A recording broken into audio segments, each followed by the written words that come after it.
Boker Tov, j'espère que vous allez bien. Donc aujourd'hui, on se retrouve pour parler d'un sujet qui n'est pas du tout évident et qui peut nous départager comme d'autres sujets, mais après, c'est chacun comme il le sent. Le sujet aujourd'hui, c'est les liens familiaux. Donc, dès qu'on entend le mot famille, la première chose à laquelle on pense et qui nous vient en tête, d'accord, c'est tout d'abord les personnes avec qui on vit sous le même toit.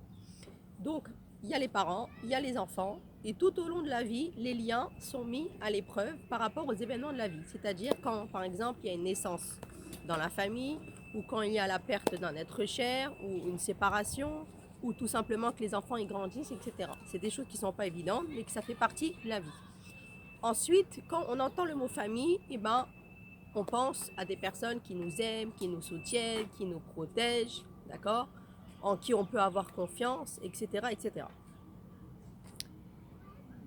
Et là, on grandit, d'accord. Quand on arrive dans un cercle familial, d'accord, on va absorber énormément d'informations. Et ça se passe déjà quand on est dans le ventre de la mère, mais ça se passe aussi des mois après la naissance jusqu'à au moins 10, 11 mois, d'accord. Et il ne faut pas croire, c'est pas parce qu'on est bébé, d'accord, qu'on ne comprend pas. On comprend très bien et on emmagasine un grand nombre d'informations. Et c'est ces informations-là qui vont forger notre caractère plus tard quand on va devenir aussi adulte. D'accord. Et on va aussi pomper à l'intérieur de notre cercle familial, on va absorber des émotions, des réactions, des habitudes. D'accord. Et donc, quand on va emmagasiner tout ça, et ben, que ça soit du côté négatif ou du côté positif, ça va jouer sur énormément de points dans notre vie pour le futur. Vous me suivez ou non? Maintenant, quand le cercle familial, la fratrie grandit, que la maman, elle met au monde d'autres enfants, d'accord? Eh bien, on n'aura jamais le même vécu en tant qu'enfant à 100% que notre frère ou que notre sœur. C'est-à-dire que, par exemple, quand on est l'aîné, d'accord, et ben l'aîné, il est entre son père et sa mère, ok, et du coup, il n'a pas besoin de prêter ses jouets puisqu'il est seul. Et donc, tout est concentré sur lui. Maintenant, quand le deuxième vient, d'accord, il devra plus s'imposer et devra réagir par rapport à son aîné. Et ainsi de suite, pareil pour le troisième, le quatrième, etc. Et donc du coup, quand on comprend ça, on va pouvoir comprendre ce que je vais vous dire maintenant. Dans la famille, d'accord, normalement, quand deux individus, d'accord, sont ensemble dans la même pièce, instinctivement, je dis bien normalement, on parle, on communique, d'accord. Maintenant, quand les enfants ils vont grandir, c'est là que tout va se jouer. C'est-à-dire que, d'accord, lui c'est l'aîné, lui c'est le deuxième, lui c'est le troisième, donc chacun il a son positionnement dans la famille. Mais là où ça va se jouer, c'est quelle est la place vraiment que je vais faire à cet enfant au sein de la famille. C'est-à-dire que, alors là je parle aux parents, d'accord, ça c'est pas aux enfants de faire ce travail, c'est aux parents. Quelle place je vais lui donner? Comment je vais m'intéresser à lui? D'accord? Est-ce que je vais communiquer avec cet enfant-là régulièrement?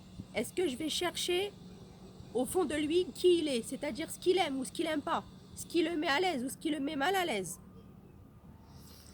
Et donc, ça, c'est un point qui est très important parce que plus il y aura un lien des petits avec l'enfant, et ben c'est là que les liens, ils vont vraiment se marquer, se fonder. D'accord? C'est-à-dire que plus on est petit, plus on demande énormément d'attention, d'accord?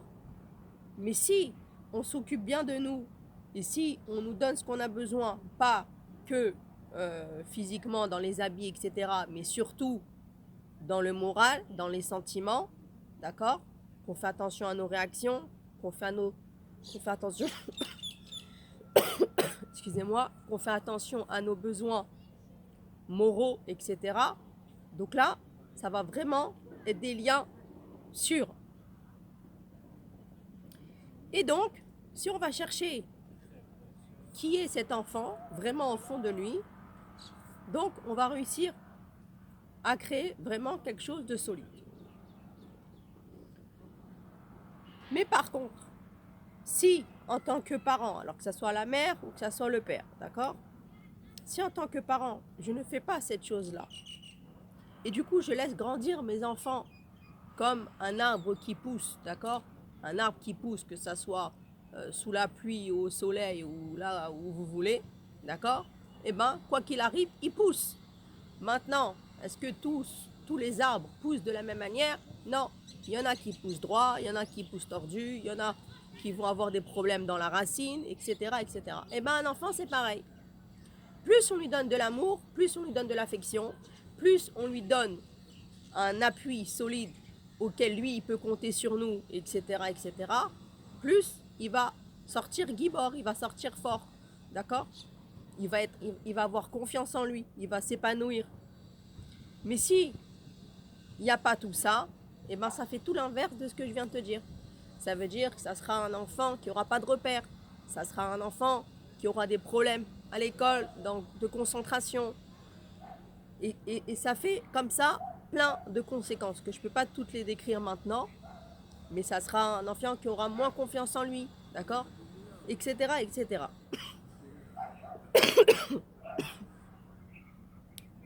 Et justement,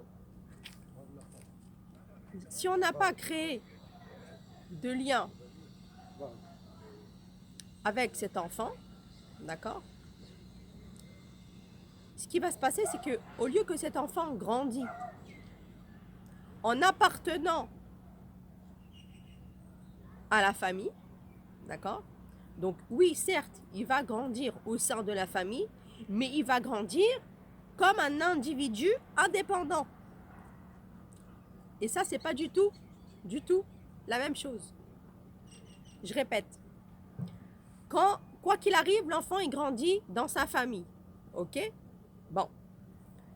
Maintenant, au lieu que cet enfant-là, s'il a de l'amour, etc.,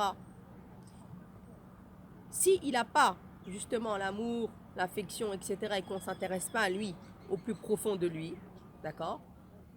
Comme on l'a décrit tout à l'heure, quoi qu'il arrive, il va grandir au sein de la famille, mais il ne va pas grandir comme un enfant appartenant à part entière à sa propre famille, mais il va grandir comme un individu indépendant. C'est-à-dire, en quelques mots, comme si en fait, il vit seul. Comme si qu'il n'y a personne à la maison et qu'il n'y a que lui et les murs. Je vous fais une synthèse pour aller plus vite. Vous avez compris ou pas? Donc, il va grandir en tant qu'individu indépendant. Et donc, c'est tout à fait là, sur ce point-là que je viens de dire, en tant qu'individu indépendant, que tout va se jouer. Et qui peut commencer à avoir des distorsions familiaux avec ses membres de la famille, avec des membres de sa famille. Est-ce que vous avez compris? Il faut savoir une chose, que ce n'est pas parce que nous avons des liens de sang, c'est inné, c'est comme ça, avec notre père ou avec notre mère, avec notre frère ou avec notre sœur, que les liens, on n'a pas un travail à faire pour soutenir ces liens-là. Et ce n'est pas parce que non plus qu'on vit avec ces personnes-là sous le même toit pendant X années, d'accord, qu'il n'y a rien à faire et que c'est naturel et que quoi qu'il arrive, les liens à vie, ils sont protégés. Ça, j'ai envie de vous dire, c'est pas vrai. c'est faux. D'accord? Parce que si je ne m'intéresse pas à mon frère ou à ma sœur qui vit avec moi, que je ne suis pas complice, que je n'ai pas d'échange, de conversation, d'accord? Et que je ne m'intéresse pas au fond de cette personne-là, les liens, qu'on le veuille ou qu'on ne le veuille pas, ils vont se rompre. D'accord? C'est quoi qui fait le social? Pourquoi il y a des amis avec qui on est plus proche et avec d'autres qu'on est moins proche? C'est quoi? Eh bien, plus on dévoile des choses, plus on communique, plus on cherche à connaître qui est cette personne à l'intérieur d'elle ou de lui, et bien là, les liens, c'est pas les mêmes. D'accord? C'est comme l'exemple de l'arbre que j'ai pris tout à l'heure. Plus on cultive, plus on lui donne l'eau qu'il faut, plus on lui donne le soleil qu'il faut, etc., plus ça va sortir un bon arbre. D'accord? Mais si on néglige cet arbre-là, un jour on met de l'eau, pendant 3 jours on met rien, après on lui donne un peu, on le met au soleil, d'accord? Ou une plante, c'est pareil. À un moment donné, ça va devenir un peu n'importe quoi cet arbre. Il va sortir, il va finir certes par pousser et sortir comme il va sortir, ça c'est sûr, mais le résultat, il ne sera pas le même que le premier exemple que je vous ai dit. Et bien c'est pareil. Je vis avec ma soeur, avec mon frère, avec qui vous voulez, à la maison, mais si je ne m'intéresse pas à l'autre, si je n'ai pas de moyen de communication, on parle de rien, on n'est pas complice, etc. À un moment donné, les liens, ils se cassent, ils vont se rompre, ils vont finir par se rompre. D'accord? Alors oui, en effet, on ne peut pas changer la donne. Ma sœur, ça reste ma sœur. Mon frère, ça reste mon frère. Mon père, ça reste mon père. Ma mère, ça reste ma mère. Mais il n'y aura pas de rapprochement. Il n'y aura pas de connexion. Il n'y aura pas d'évolution. Il n'y aura rien. Il y aura juste des personnes à part entière. Oui, bonjour, on se connaît. Elle connaît ma date de naissance. Je connais son âge, on connaît notre adresse, etc., etc. Parce que connaître une personne, ça ne veut pas dire juste connaître son adresse, son âge, sa date de naissance, sa vie professionnelle, etc., etc. Non, connaître une personne, c'est connaître le fond. Si vous êtes capable de dire que vous connaissez le fond d'une personne, alors vous pouvez dire que vous la connaissez. Mais si vous ne pouvez pas dire que vous connaissez le fond de cette personne-là, donc vous ne pouvez pas dire que vous la connaissez. Alors vous allez me dire, mais on ne connaît jamais le fond de ce qu'il y a à l'intérieur de cette personne-là. Alors oui, on ne peut jamais savoir à 100% tous les sentiments qu'il y a dans le cœur de chacun. Mais ce qu'il faut faire, et ce qu'on peut faire, et ce qu'on doit faire, c'est de s'intéresser à l'autre pour essayer d'avoir un maximum d'informations, pas par curiosité, mais parce que j'aime cette personne. Et plus j'aime cette personne, plus j'ai envie de savoir qui elle est. Et donc, elle ne peut pas rester comme ça, une inconnue. Mais si j'aime pas la personne, automatiquement, je ne m'intéresse pas à elle. Et donc, si je ne m'intéresse pas à elle, ben, je ne sais pas qui elle est. Est-ce que vous avez compris? Et donc, c'est comme ça qu'à un moment donné, les liens, si on ne s'intéresse pas pendant X années à des personnes qui habitent juste à côté de nous, sous le même toit, et qu'on ne se pose pas de questions et qu'on ne dialogue pas avec eux, etc., que les distorsions familiales vont commencer et que c'est comme ça que si on ne fait rien pour réparer cette chose-là, eh ben, que chacun va faire sa route. Chacun va tracer sa route. Chacun grandit. Chacun va avoir son travail. Et chacun va commencer à faire sa propre vie. D'accord? Et ça, ce que je suis en train de vous dire, c'est une réalité qu'il faut prendre conscience et qu'il y a au moins 30%, pardon, il y a au moins 30% de personnes qui vivent ce que je suis en train de vous dire. Que tôt ou tard, les liens vont se rompre. D'accord? Maintenant, si vous m'avez suivi de ce que je suis en train de vous dire, je vais vous dire un secret maintenant. Le secret est le suivant. Quand un membre d'une famille décide de couper les ponts, d'accord, décide de ne plus être en contact avec sa famille, à un moment donné, c'est parce que cette personne-là, elle a subi des choses au sein de sa famille, d'accord, et qu'elle a essayé d'avoir des choses à leur dire, ce qui n'allait pas, d'accord, et qu'à un moment donné, les choses qui ne lui convenaient pas n'ont pas pu être réglées. Et donc ce qui se passe, c'est qu'il ne faut pas croire que la personne qui a décidé de s'écarter de cet ami, elle s'est levée un matin et elle a dit « ça y est, je coupe les liens, c'est fini ». Non. Le fait qu'elle s'écarte de sa famille et qu'elle coupe les liens, c'est juste une conséquence de ce qu'elle a subi pendant un certain nombre d'années, justement, quand elle était dans la famille, et que c'est des choses qu'elle-même n'a pas pu rétablir. Et donc, à un moment donné, cette personne, pour plus souffrir, par instinct, on va dire, de survie, elle dit « stop, je peux plus, donc je coupe les liens ». Là, je ne suis pas en train de vous dire si c'est bien, si c'est pas bien. Je suis en train de vous dire techniquement comment ça se passe. Parce que, en général, quand la personne elle dit ça y est, je ne veux plus avoir contact avec ma famille, etc., ça étonne toujours le côté adverse, d'accord, qui est la famille. Ça étonne toujours l'entourage. Ah, mais qu'est-ce qu'on a fait? Mais qu'est-ce qui se passe? Mais c'est exagéré. Mais qu'est-ce qui lui prend du jour au lendemain? On comprend rien. Qu'est-ce qui se passe? Vous voyez, toutes ces phrases-là, c'est parce que eux, ils comprennent pas. Parce que pour eux, c'est choquant.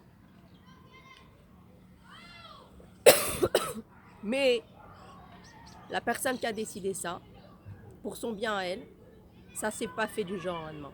C'est juste une conséquence. D'accord? De la même manière que quand dans le frigo, on a des tomates, et que parmi ces tomates, il y en a une qui est pourrie, si on ne réagit pas, qu'est-ce qui se passe? Eh bien, si on n'enlève pas la tomate qui est pourrie, elle va contaminer tous les autres bonnes. Mais on préfère jeter une tomate ou 10 tomates? Non, donc on va prendre celle qui est pourrie, on va la mettre de côté. Ça choque personne, c'est normal, oui. Eh bien, la personne qui a décidé de couper les liens, c'est pareil. Pour elle, pour son instinct, pour sa survie, elle s'éloigne. Maintenant, quand tout à l'heure, je vous ai dit que bien sûr qu'il faut tout faire pour garder et maintenir les liens. Bien sûr que faire partie d'une famille, c'est très important et ça va jouer sur nous, sur plusieurs points dans notre vie, d'accord? Que ça soit la vie professionnelle ou la vie personnelle, d'accord? Pour être une personne solide, avec des fondements. Et que oui, ça existe des personnes qui se soutiennent, ça existe des familles qui se soutiennent, ça existe des familles qui relèvent les défis ensemble, les difficultés ensemble, d'accord? Qui sont main dans la main. Et heureusement que ça existe, d'accord? Mais à un moment donné, ça, c'est des familles idéales. Idéal, ça veut dire que oui, ça existe, d'accord? Mais il ne faut pas se cacher. Et il faut en parler, justement.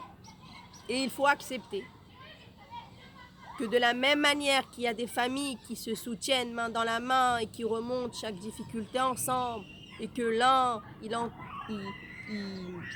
donne de la force à l'autre, et il s'entraide, etc. De la même manière, il y a des familles aujourd'hui qui ne se parlent plus, où il y a des disputes, où il y a des sujets tabous qui n'ont jamais été traités, d'accord? Les secrets de famille, etc. Maintenant, peu importe la raison, pourquoi ils s'en sont arrivés à là. Peu importe pourquoi, d'accord? Il y a beaucoup de familles maintenant qui ne se parlent pas, ou peut-être à cause d'un problème d'héritage, ou un problème de garde d'enfants, ou parce ils se sont fait trahir par un autre membre de la famille, etc., etc. Peu importe. Mais il faut savoir qu'à l'heure d'aujourd'hui, il y a beaucoup de familles qui se trouvent dans ce cas. Et ça, on ne peut pas le nier. On ne peut pas vivre dans un monde bisounours en disant non, non, c'est pas vrai, toutes les familles s'entraident, toutes les familles s'aiment, il n'y a pas de problème, etc. Non, penser ça, c'est ne pas voir la réalité en face. D'accord? Maintenant, je reviens à la personne qui décide de s'écarter de sa famille. Le fait qu'elle a décidé ça, je vous ai dit, c'est juste une conséquence des choses qu'elle a subies pendant tant d'années en faisant justement partie de la famille, quand elle était encore dans sa famille, d'accord? Et qu'elle n'a pas réussi à supporter ou à rétablir. C'est-à-dire qu'à un moment donné, cette personne-là, elle essaye d'aller voir des membres de sa famille et de dire voilà, là, je ne suis pas à l'aise, là, voilà, il y a eu ça, j'arrive pas avec vous, et qu'elle essaye de dire des choses, d'accord, qui la perturbent, qui lui font du mal, etc. Si elle a de la chance et qu'elle tombe sur des membres de sa famille qui font attention à ce qu'elle est en train de dire et qu'elle voit que quand elle parle, elle est écoutée, elle est entendue et que les membres de sa famille lui disent ah oui, là, tu as raison sur ce point de vue, etc., etc. Tant mieux. Et ça peut que aller en s'améliorant. Parce que la personne qui va parler avec ses membres de sa famille en disant voilà, il y a eu ça, ça, ça, etc., et que ça va pas, elle va pouvoir être soulagée déjà que quand elle parle, elle est comprise. Et en même temps, ce qui va se passer dans l'autre sens, c'est que les membres de la famille, ils vont se remettre en question. Ils vont dire voilà, là effectivement, on est d'accord avec toi, on n'aurait pas dû faire ça, etc., etc. Et donc, il y aura une prise de conscience de leur part, et donc là, ça va aller. Mais si cette personne, elle a des membres de sa famille qui ne veulent rien entendre et qui font comprendre que tout va bien, et de toute façon, c'est elle ou c'est lui, hein, pareil, qui se fait des films et qui prend trop les choses à cœur, et de toute façon, c'est comme ça maintenant, on peut plus rien faire, etc. Du coup, qu'est-ce qui va se passer? Il n'y aura pas de réconciliation. C'est caduque. On est face à un mur. On est face à un mur qu'on ne peut pas régler. Parce qu'à un moment donné, tout ce qui est relationnel, d'accord, que ce soit avec la famille, les amis, etc., à partir du moment où c'est relationnel, on a besoin des deux pour faire les efforts. On a besoin des deux. Donc, si elle ou lui veut bien faire en disant à sa famille les choses qui ne lui conviennent pas, d'accord, ou les sujets tabous, ou peu importe, mais qu'elle a affaire en face d'elle, ou il a affaire en face de lui, des membres de sa famille qui rejettent tout en bloc et disent non, pour nous tout va bien, qu'est-ce qui t'arrive, je comprends pas, etc., etc., on est face à un mur, c'est caduque, on ne peut pas résoudre tout seul. On a besoin de la deuxième partie pour résoudre les problèmes. Vous avez compris ou pas? On ne peut pas faire la paix tout seul. Quand il y a un problème et qu'on veut faire la paix, on fait la paix avec qui? Avec son ombre? Non, on fait la paix avec la personne, là où les personnes qui sont en face, qu'on a besoin de régler quelque chose. Mais si ils rejettent tout et pour eux tout va très bien, on ne peut pas résoudre. D'accord? Maintenant, il faut savoir une chose. Des traumatismes psychologiques ne sont pas moins graves que des traumatismes physiques. Je répète, un trauma psychologique n'est pas moins grave et n'est pas moins inquiétant qu'un trauma physique. Qu'est-ce que c'est un trauma physique? Eh bien, c'est corporel, c'est des choses qu'on a eues dans le corps, d'accord? Quand on a une fracture, d'accord? Quand on s'est ouvert la tête, il y a plusieurs niveaux, d'accord? Mais c'est corporel. Un trauma psychologique, c'est quoi? Un trauma psychologique, c'est qu'on a eu un coup, des blessures par rapport à un choc émotionnel. C'est un choc émotionnel, d'accord? Comme par exemple, quelqu'un qui a été violé, c'est un choc émotionnel, c'est psychologique. Voilà, c'est physique aussi et c'est psychologique. Mais un attentat, pareil, c'est psychologique. Ok? Donc,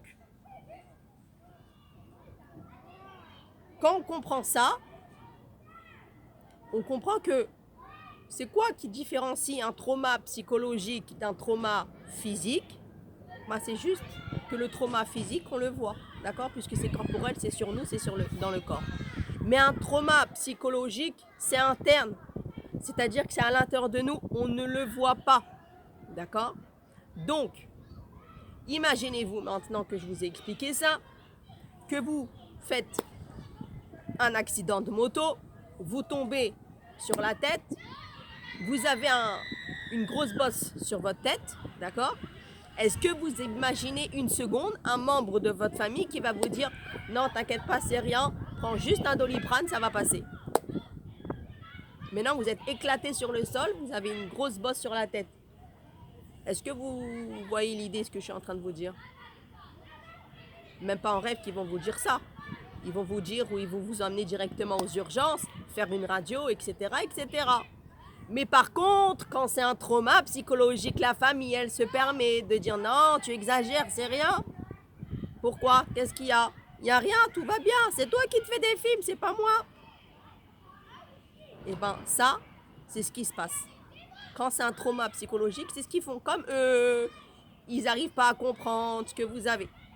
Et qu'ils n'arrivent même pas à comprendre pourquoi vous pensez que vous avez telle émotion par rapport à ce sujet ou par rapport à eux, qu'ils n'arrivent même pas à comprendre comment et pourquoi vous ressentez ces choses-là. Ils disent, on ne comprend pas, tu exagères, arrête. Arrête de vivre dans le passé, arrête.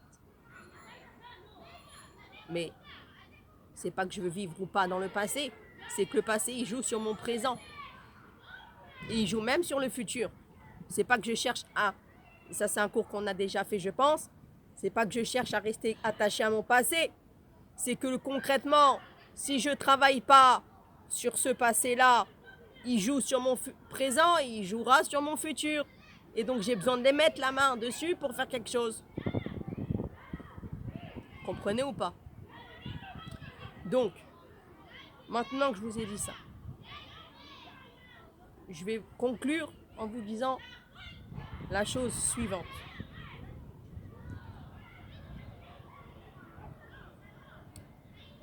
Les problèmes de famille, bien sûr qu'il faut, bien sûr qu'il faut tout faire pour les résoudre. Bien sûr qu'il n'y a rien de mieux d'avoir une famille très soudée, très proche, et que pour notre construction personnelle et professionnelle, ça va nous aider. D'accord? Parce qu'on aura des vrais fondements et qu'on pourra devenir, comme je vous ai dit, un adulte fort. D'accord? Pour le futur. Mais je vous dis aussi que personne, écoutez bien cette phrase et retenez bien, personne ne peut décider à votre place, d'accord? Si vous avez ou des membres de votre famille qui vous empêchent de vivre votre vie, c'est-à-dire qu'ils le font consciemment ou inconsciemment, peu importe, qui vous empêchent de vous épanouir, d'accord?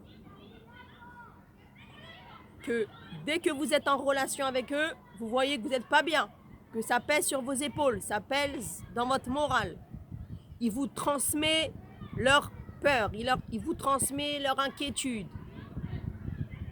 C'est vraiment lourd pour vous à porter, d'accord?